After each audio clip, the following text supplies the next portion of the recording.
ganda, ganda, ganda. Ten, ten, ten, ten, ten, ten, ten. Ang ganda, ganda. Ang ganda, ganda. Ang ganda, ganda ko talaga. Mas maganda ako. Mas maganda ako, te. Ang ganda, ganda. Yun ang kaya mo? Ang ganda, ganda. Ang ganda, ganda. Ang ganda, ganda. Ang ganda, ganda. Aray. Dun pa. No. Ang ganda. Ganda. Ang ganda, ganda.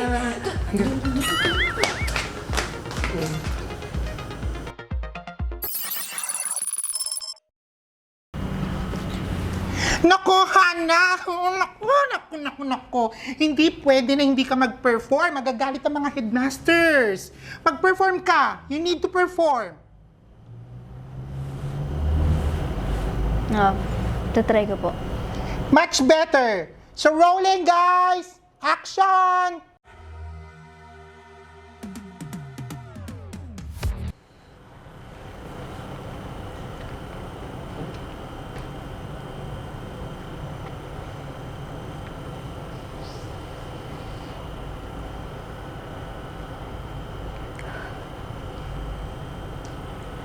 Sa paglipas ng araw, oras at buwan, di maiiwasan ang alaala ng mga kahapon.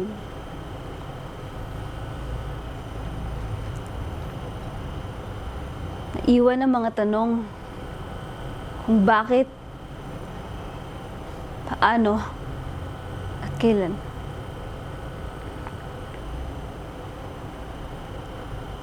Sinusubukan pa rin na wag magmakaawa. Bumalik sa nakaraan.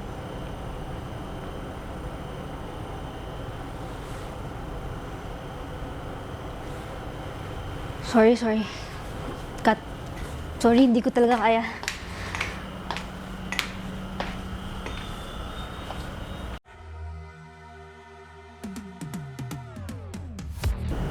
Ang paborito kong kape, ang kapiling ka.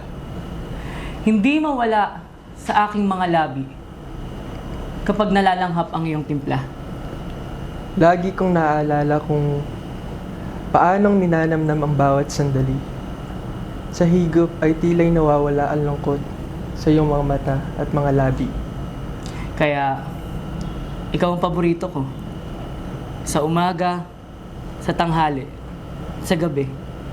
Minsan, pag ako'y mag-isa, hinahanap-hanap pa rin kita.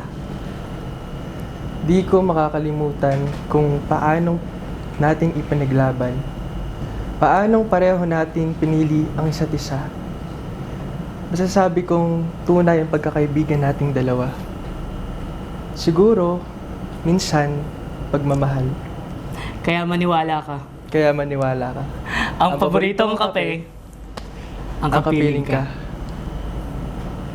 Thank you.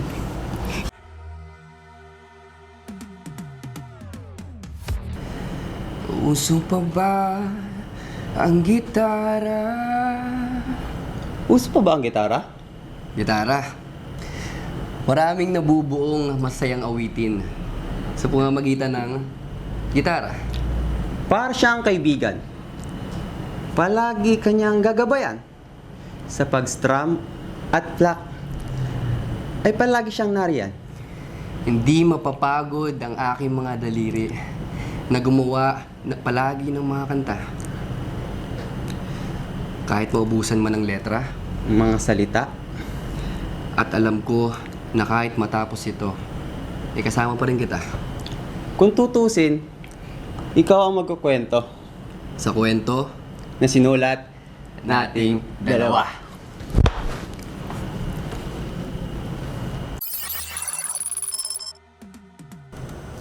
Mabuhay, influencers! And we're back! Ayan. Nagbabalik ang Influencers Academy. Okay? So, ayan. So, Premo Dyan, ano masasabi mo? Natuwa ka ba sa mga performance at results nila for today? Sobrang natuwa ako and na-entertain ako sa mga ibinigay nilang performances ngayong araw na to. And syempre, siguro ang hindi ko makalimutan yung mga friendship no, na pinakita nila sa akin. Wow! And because of that, we will do a recap for each performance, okay? Yes. So first, Ira and Lloyd Frayne. Ano masasabi mo? Etong tandem na to, no, sobrang kakaiba. Siguro, sobrang unique ng friendship nilang dalawa. And I can say na na-justify nila yung friendship na meron sila based din sa criteria and mechanics natin, no, sa spoken word. Pero siguro sa spoken, yun, medyo hindi lang natapos, ano, sa umpisa siguro. Pero congratulations pa rin sa inyong dalawa. Oo, maganda. Ang saya. Na-entertain tayo. Oo, na-entertain, na-enjoy ako. Parang gusto kong sumali as a sister squad. So, ayan. So, let's do back again with the performance. How about ni Hannah and Mark?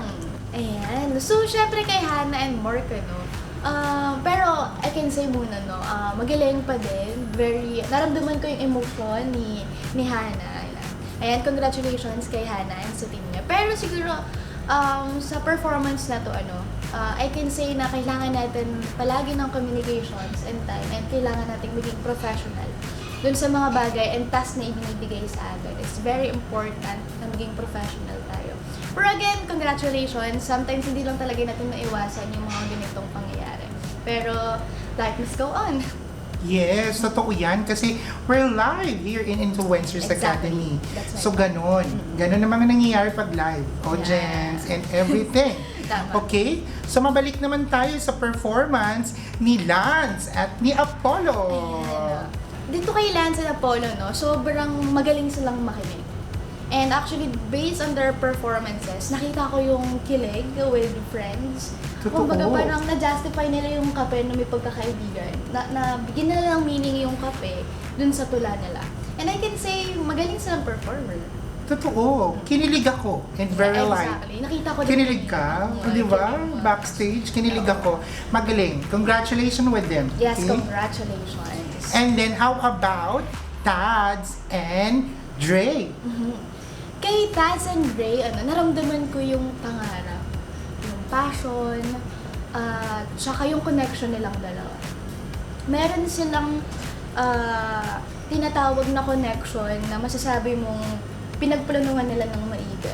Even the performance, sobrang lakas nung dating. Na masasabi mong yung gitara yung bumibigay ng buhay sa kanila. And I can say na magagaling silang lahat. Sa lahat ng nag-perform, lahat sila magagaling. And congratulations to each and every one of you guys. So ayan, oo, totoo, magaling. Actually, lahat sila, mga influencers, ginawa nila ang tama at kung ano ang inaasahan ng mga audience. Pero, malalaman natin yan with our supporters and followers kung ano ang eye points na ibibigay nila sa kanilang mga bet for today's challenge. So dahil dyan, again, magbabalik ang Influencers Academy.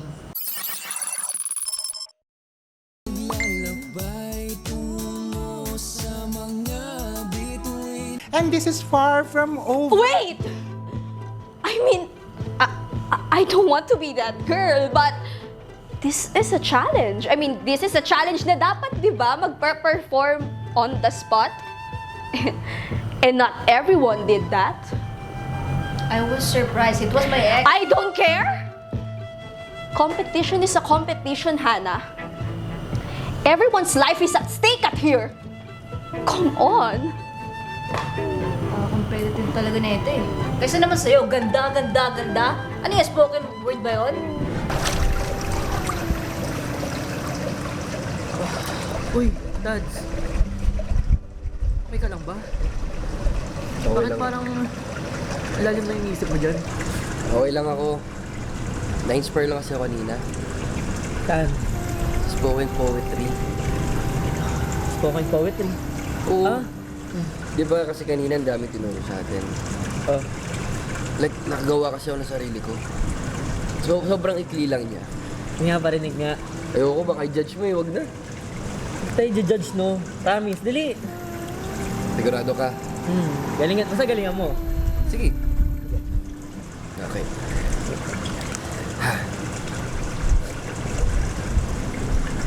Nakakaakit mo mga mata. Gusto ko lagi kang makita. Nabiyag mo bawat ngiti.